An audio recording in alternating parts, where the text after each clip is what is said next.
Dajjal ini akan keluar nanti dari negeri Persia. Sebuah kota dalam hadis sahih dikatakan dari wilayah namanya Yahudia. Allahu alam apakah dia dari turunan Yahudi atau bukan, tapi yang jelas Dajjal nama orang dipastikan disebutkan namanya dan cirinya. Dan dia akan diikuti dari wilayah Yahudia tadi di wilayah Khurasan. Kalau sekarang wilayah Iran, negeri Iran sekarang. Diikuti dengan 70.000 dari orang-orang Yahudi Khurasan. Dia akan keluar membuat kerusakan selama 40 hari. Kata Nabi SAW 40 hari itu sehari seperti setahun, sehari lagi yang kedua seperti sebulan, hari yang ketiga seperti sepekan, dan sisa harinya seperti hari kalian.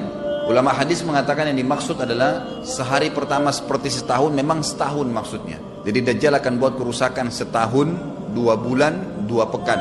Dia akan keliling muka bumi semuanya, dan kata Nabi SAW seluruh bumi ini akan dimasuki oleh Dajjal. Tidak tertinggal satu lorong, gang, jangankan kota atau desa, kecuali Dajjal akan masuk ke dalamnya, kecuali Madinah dan Mekah. Tidak bisa dimasuki oleh Dajjal.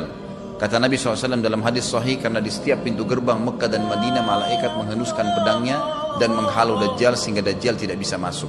Ciri-ciri Dajjal disebutkan dalam banyak hadis yang sahih adalah mata kanannya yang paling pertama rusak seperti anggur kering. Kata Nabi SAW dalam hadis sahih, ketahuilah Dajjal buta mata kanannya dan Tuhan kalian tidak buta. Karena dia akan mengaku sebagai Tuhan. Bagaimana bisa orang mau mengikuti dia? Karena dia diberikan kelebihan sama Allah SWT. Dalam hadis sahih juga disebutkan kalau dia masuk ke dalam sebuah tempat, lokasi, wilayah, dan dia mengaku sebagai Tuhan, orang-orang ikutin, maka wilayahnya jadi subur. Peternakannya jadi banyak, hujan turun dari langit, tanaman-tanaman mereka jadi subur. Memang fitnah. Allah turunkan tanda-tanda hari kiamat. Kalau wilayah itu tidak beriman kepada dia sebagai Tuhan, maka jadi kering, tandus. Cobaan dari Allah Subhanahu Wa Taala. Makanya kata Nabi SAW disebutkan cirinya Dajjal mata kanannya rusak dan seperti anggur yang rusak. Kemudian dia orangnya memiliki kulit yang kehitam-hitaman, serta memiliki dahi yang lebar. Setiap orang beriman bisa membaca di dahinya tertulis 3 huruf, kafara. Semua orang yang ngerti tulisan Arab, tidak ngerti tulisan Arab akan bisa tahu dan baca itu.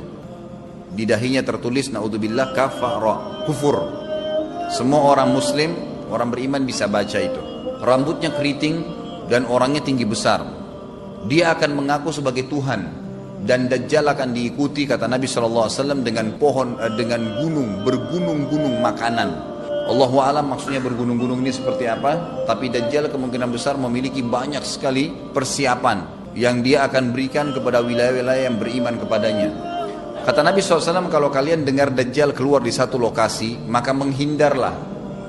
Walaupun kalian harus lari ke gunung, tapi kalau seseorang di antara kalian bertemu dengannya, maka kokohkanlah, artinya kuatkanlah iman kalian walaupun kalian harus dibunuh. Dajjal ini memiliki di tangan kanannya api, kelihatan besar. Allahu alam di telapak tangan atau di sebelah kanan tubuhnya. Kemudian di sebelah kirinya itu memiliki air yang sejuk seperti sebuah lautan yang luas. Sebagian ulama hadis mengambil hadis ini dengan letter-letternya, artinya dia memang punya api yang sangat besar untuk menghukum orang-orang yang tidak beriman pada dia, dan dia memiliki sungai yang atau lautan yang luas, airnya sejuk dan dingin bagi orang yang ikut kepada dia.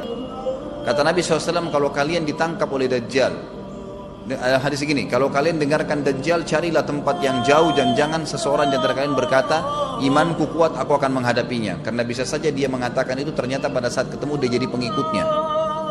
Tapi kalau kalian bertemu, kokohkanlah pendirian kalian dan yakinlah Dajjal, ya, di tangan kanannya ada api dan di tangan kirinya ada lautan. Kalau kalian tertangkap, maka pilihlah yang di tangan kanannya, yang api, dan ucapkanlah bismillah. Pada saat kalian pun harus dilemparkan ke api itu, ketahuilah api tersebut adalah lautan yang dingin. Terbalik, air yang dingin di tangan kirinya sebenarnya itu adalah api neraka yang panas. Maka kita diajar oleh Nabi SAW. Dajjal terus aja banyak pengikutnya, akan diekspos. Seperti kita tahu sekarang, luar biasa bagaimana media dalam sekejap saja sudah bisa tersebar di sana sini beritanya.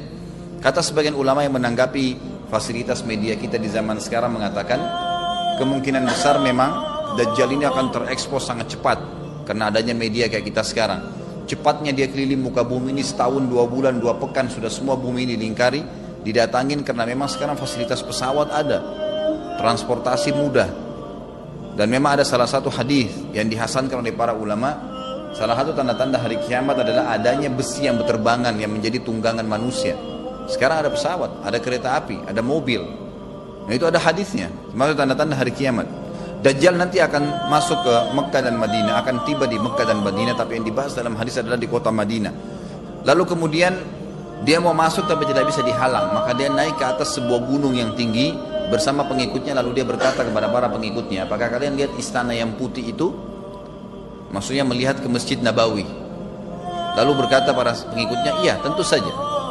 Lalu berkatalah, ya, Dajjal itu adalah istananya Muhammad, tidak bisa dia masuk ke dalam. Dia hanya batas wilayah haram di luar kota Madinah. Maka kata Nabi SAW, Dajjal pun menepukkan telapak kakinya ke bumi di luar kota Madinah, maka terjadilah gempa di kota Madinah, dan keluar dengan gempaan tersebut semua orang yang munafik. Karena orang kafir nggak ada di Madinah. Semua orang yang di dalam hatinya ada sifat kemunafikan keluar dan jadi pengikutnya Dajjal karena goncangan itu. Dan tertinggallah di kota Madinah orang yang hatinya bersih imannya kepada Allah subhanahu wa ta'ala. Lalu kata Nabi SAW akan keluar dari kota Madinah nanti saat satu orang anak muda dengan hikmah Allah, dia keluar dan orang ini bersih hatinya dengan keimanan, maka Dajjal pun menangkapnya. Lalu dia ingin mendemokan kemampuannya di depan para pengikutnya. Lalu kemudian Dajjal pun mengatakan kepada anak muda tersebut, saya Tuhanmu. Anak muda itu mengatakan, kau adalah Dajjal yang telah disampaikan oleh Nabi kami Muhammad SAW. Maka dia pun mengambil gergaji, sebagian hadis lain menjelaskan alat yang tajam, lalu membelah dua anak itu. Dari kepalanya dibelah sampai ke kemaluannya, terbelah dua kiri kanan. Lalu Dajjal lewat di tengah-tengahnya, demo sambil ya dilihat oleh para pengikutnya dan mereka bersorak-sorak. Lalu Dajjal mengatakan, bersatulah, bersatu kembali jasadnya. Kata Dajjal dalam hadis ini, apakah kau sudah yakin saya Tuhanmu? Anak muda itu mengatakan, saya bertambah yakin kalau kau adalah Dajjal yang disampaikan oleh Nabi SAW. Kata Nabi SAW dalam hadis penutup, ini hadis sahih riwayat Bukhari, riwayat Muslim, ahli sunan, semua menukil tentang masalah Dajjal. Saya tidak sebutkan siapa-siapa perawinya karena memang ini semua hadis sahih. Cukup banyak hadisnya, saya satukan saja. Jadi merangkai seperti sebuah cerita. Maka Dajjal pun akhirnya setelah itu tidak mampu menyentuh anak muda lagi. Anak muda itu Allah SWT sudah selamatkan dia. Ringkas cerita, Mekah sama Madinah cuma dia laluin, kemudian dia menuju ke Palestina. Pada saat tiba di Palestina, Dajjal sendiri tidak tahu kalau ajalnya sudah dekat. Maka dia pun akhirnya berdemo di sana, menganggap dia punya sebuah kerajaan, sampai di daerah Palestina, tepatnya sekarang Israel, subhanallah. Direbut wilayah itu oleh Israel tanpa mereka sadari, dalil-dalil wahyu menuntun mereka ke situ. Ada sebuah kota namanya kota Babulut. Di Israel itu kota itu ada, saya pernah lihat cuplikannya. Termasuk kota yang diidolakan di dalam negeri Israel sendiri namanya Babulut. Subhanallah, hadis menyebutkan nama Babulut. Hadis Nabi SAW dari 1400 tahun yang lalu mengatakan, nanti Dajjal akan berkumpul di sebuah wilayah namanya Babulut di Syam. Maksudnya di Palestina itu, Israel sekarang. Ada kota Babulut dan orang Yahudi sekarang lagi gencar membangun kota itu dan dianggap kota favoritnya Israel. Subhanallah. Dajjal akan masuk ke sana dan berkurung diri. Pada saat dia tiba di Palestina, waktu yang bersamaan di kota Madinah berkecamuk. Kaum muslimin sepakat semua keluar untuk mengejar Dajjal dan membunuhnya. Keluar dari kota Madinah satu orang yang namanya seperti namanya Nabi Muhammad SAW, Muhammad bin Abdullah, dan dia dari turunan Nabi SAW juga. Kata Nabi SAW akan keluar nanti ya, seseorang dari kota Madinah, dari keturunanku yang namanya seperti namaku, Muhammad bin Abdullah. Juga sama posternya, parasnya seperti aku. Sama dengan Nabi SAW, persis alisnya, rambutnya, kulitnya dari turunan Nabi SAW, tapi dari asli kota Madinah. Sebagian ulama hadis mengatakan dari turunan Hasan radhiyallahu anhum ajmain. Intinya kata Nabi SAW akan keluar nanti dari kota Madinah, tapi akhlaknya bukan seperti akhlakku. Tentu tidak mungkin ada orang yang sama dengan akhlak Nabi SAW. Kata Nabi SAW, Allah mengubah dia dalam sehari semalam. Tiba-tiba berubah menjadi orang baik dalam sehari semalam, jadi orang faham agama. Lalu orang-orang pun akan datang kepadanya dari masyarakat Madinah berkata, engkau adalah turunan Rasulullah sallallahu alaihi wasallam, pimpinlah kami berperang melawan Dajjal. Maka dia pun menolak. Dia menolak awalnya, kemudian dia menuju ke Mekah diikutin dengan 300 orang pertama dari kota Madinah. Sampai di Mekah, setelah selesai dia tawaf, maka seluruh muslimin menunjuknya sambil mengatakan, engkau harus memimpin kami. Dan orang ini punya julukan Mahdi, dikenal dengan Imam Mahdi. Inilah tanda-tanda kiamat yang kedua. Setelah Dajjal keluar, buat kerusakan di muka bumi tadi selama 40 hari itu atau setahun lebih. Kemudian keluarlah tanda-tanda kiamat kedua pada saat dia sudah tiba di kota Babulut di Israel. Keluarlah si Mahdi ini. Pada saat dia tiba di Mekah, dibaiatlah oleh banyak kaum muslimin, tidak disebutkan jumlah pasukannya, maka terbentuklah pasukan jihad yang mengejar Dajjal menuju ke Palestina. Lalu keluar tanda-tanda kiamat 3, langsung berentetan semua. Makanya ulama mengatakan tanda-tanda kiamat kecil itu antara satu sama yang lain ada jarak-jaraknya. Tapi kalau tanda-tanda kiamat besar sekali datang, maka datang semua. Walaupun memang ada masa gitu kan, ada masanya. Tanda-tanda kiamat besar yang ketiga adalah pada saat pasukan Imam Mahdi dengan pasukan jihad itu tiba di Darul Baydha namanya, kota putih yang ada menara putihnya, dan itu sekarang di negeri Syam, tepatnya di Damaskus, ibu kota Syria. Sebagian ulama mengatakan Masjid Jami' Syam, karena memang menaranya berwarna putih. Hadis menyebutkan di menara itulah, di masjid itulah Imam Mahdi mampir sholat asar bersama pasukannya, dan sudah dekat. Syam, negeri Syam, masuk di dalamnya wilayah itu adalah Israel, ya sekarang Palestina, kemudian Syria, dan ini masjid ada di Syria, di Damaskus. Pada saat itulah datang tanda-tanda kiamat besar yang ketiga, yaitu turunnya Nabi Isa alaihissalam. Kata Nabi SAW dalam hadis Bukhari, hadis Muslim, hadis Sahih semuanya, dikatakan Isa alaihissalam akan turun sambil memegang kedua sayapnya malaikat, dan dari rambutnya yang basah meneteskan air, pegang sayap malaikat turun, dan semua muslimin waktu itu menyaksikan, yang masih hidup zaman itu menyaksikan, dan ini wahyu, penyampaian, pasti terjadi. Maka dia pun turun, lalu kemudian dia masuk, dan orang-orang pada saat itu mengenalnya kalau dia adalah Isa, dan mereka sudah tahu ini masanya turunnya, keluarnya Dajjal, ini Mahdi sudah ada, mereka tahu akan turun Isa, sudah ada informasi seperti yang saya sampaikan ke Bapak Ibu sekarang, itu mungkin muslimin di zaman itu sudah tahu semua. Maka Isa pun alaihissalam waktu itu dipersilakan oleh Mahdi untuk jadi imam, maka dia pun mengatakan tidak, imam dari kalangan kalian. Dan kata Nabi SAW, ini kemuliaan bagi umat ini, karena Nabi sholat di belakang umat ini. Semestinya kalau ada Nabi, pasti Nabi yang jadi imam, tidak mungkin digantikan oleh manusia biasa. Tapi waktu itu Imam Mahdi menjadi imam dan Nabi Isa sholat di belakangnya. Perlu anda tahu juga hadis Nabi SAW yang sahih yang berbunyi, kalau Musa dan Isa hidup di zaman aku sudah diutus, niscaya keduanya akan jadi pengikutku. Jadi memang kena kebenaran agama ini dibawa oleh Nabi SAW. Baik, sholatlah mereka, kemudian mereka menuju ke Palestina. 3 tanda-tanda kiamat sekaligus terjadi. Pada saat menuju ke Palestina, tiba di pintu gerbang Babulut, dan di wilayah Babulut ini kata Nabi SAW, nanti Isa akan masuk dan membunuh Dajjal, dan setelah membunuh Dajjal maka seluruh pengikut Dajjal dari kaum Yahudi akan bersebaran sembunyi di bawah batu dan pohon, di atas batu dan di bawah pohon. Semuanya batu dan pohon itu akan berbicara kepada setiap pasukan mujahidin, berkata, wahai muslim, ini Yahudi di atas saya atau di bawah saya. Batu bilang ini Yahudi yang sembunyi, yang pohon mengatakan, wahai muslim, ini Yahudi, bunuhlah dia. Maka dibunuhlah orang-orang Yahudi tersebut yang menjadi pengikut Dajjal oleh kaum muslimin, kecuali satu pohon, namanya pohon Garqat. Pohon Garqat ini pohon yang daunnya kadang-kadang agak kering dan ada duri-duri, ya, batangnya ada durinya.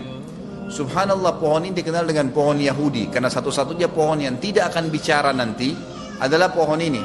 Dan apakah Bapak Ibu sudah tahu, sekarang pemerintah Israel besar-besaran menanam pohon itu.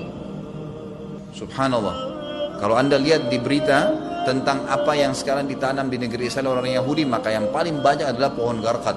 Bahkan cuplikan yang saya lihat tentang Babulut itu, pohon Garqatnya sudah sangat besar-besar, diameter sudah 3 meter, 4 meter ke atas. Mereka sangat tahu tentang hadis ini.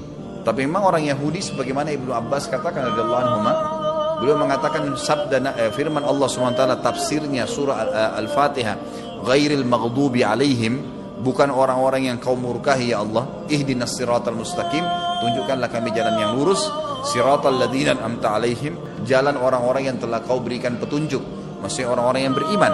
Ghairil maghdubi alaihim, bukan orang yang kau murkahi. Kata sahabat Nabi Ibnu Abbas radhiyallahu anhu adalah orang-orang Yahudi. Allah murka sama mereka karena mereka tahu kebenaran tapi mereka tidak mau ikutin. Itu cirinya orang Yahudi.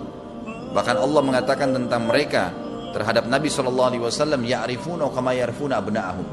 Mereka mengenal Muhammad SAW sebagaimana mereka mengenal anak-anak mereka sendiri. Jadi orang Yahudi tahu. Waladhdallin, dan bukan orang-orang yang sesat. Ini adalah kata Ibnu Abbas, orang-orang Nasrani mau nyebarin agama tapi mereka keliru. Agamanya yang Nabi Isa itu tidak wajib disebarkan di seluruh dunia, tapi disebarin untuk Bani Israel, karena Nabi Isa diutus untuk Bani Israel. Mereka mau berdakwah tapi salah. Ringkas cerita adalah Nabi Isa alaihissalam akhirnya tiba dengan pasukan mujahidin di depan pintu gerbang Babulut. Kemudian orang-orang Yahudi tidak kenal, tidak tahu Nabi Isa, tidak tahu tentang itu Mahdi. Mereka belum tahu ini. Mereka berbangga-bangga saja. Lalu mereka berkata kepada Dajjal, ada pasukan, segelintir pasukan yang mau menyerang kita. Dajjal mengatakan, bukakan pintu gerbang. Mereka tidak akan mampu melawan kita karena pasukannya mereka banyak memang. Maka Dajjal dengan sombongnya menunggu di depan pintu gerbang. Pada saat dibuka, Dajjal kaget melihat ada Isa alaihissalam. Dan pada saat itu kata Nabi SAW, Dajjal faham kalau sudah tiba ajalnya. Begitu melihat Isa alaihissalam, dia lari dan badannya sambil meleleh di depan para pengikutnya. Lalu Isa alaihissalam mengejarnya mengatakan, wahai musuh Allah, saatnya kau akan menemui ajalmu. Lalu ditusuklah dengan tombak emas di antara dua matanya, maksudnya di dahinya, ditusuk oleh Isa alaihissalam dan matilah Dajjal. Pada saat Dajjal mati, pengikutnya pada ketakutan semua. Mereka anggap Dajjal Tuhan, mereka anggap Dajjal orang yang perkasa lah, orang yang kebal lah, beragam macam kelebihan. Mereka kaget pada saat mati, maka bertebaranlah mereka dan akhirnya mereka sembunyi di bawah pohon dan batu. Di atas batu kemudian seperti saya katakan tadi, hadis menjelaskan batu dan pohon akan memberikan penjelasan, hai muslim ini Yahudi bunuhlah. Maka dibunuhlah pada saat itu mereka. Lalu Nabi Isa alaihissalam memimpin di muka bumi, dan kata Nabi SAW, pada saat itu Islam, agama Islam yang dibawa oleh Nabi SAW akan masuk ke semua rumah di muka bumi, gak tersisa. Satu dunia ini semuanya Islam. Hadis sahih, kata Nabi SAW, Islam akan masuk ke setiap rumah, bi'izzil aziz au bidhilli dhalil, dengan kemuliaan atau terhina. Yang tidak mau terima dibunuh. Nggak ada lagi penolakan terhadap Islam. Itu hadis sahih. Maka Nabi Isa alaihissalam memimpin pada saat itu, disebutkan dalam hadis 40 tahun dengan ketenangan menerapkan hukum Islam. Kata Nabi SAW, bagaimana awal umat ini bisa sesat sementara aku yang pimpin, dan bagaimana akhir umat ini bisa sesat sementara yang pimpin mereka Isa dengan menjalankan hukum-hukumku. Jadi Nabi Isa alaihissalam nanti menerapkan Al-Quran seperti yang kita lakukan, sholat segala ini sudah selesai, dikerjakan semua. Dan dalam hadis lain dikatakan Isa alaihissalam akan menghancurkan semua salib, membunuh semua babi. Enggak ada seekor babi pun hidup di muka bumi pada saat itu, semua salib dihancurkan. Dan yang menjadi tidak ada agama lain. Semua Nasrani, Yahudi, Hindu, agama apa saja habis semuanya. Semuanya beriman kepada Allah subhanahu wa ta'ala dan menjadi muslim.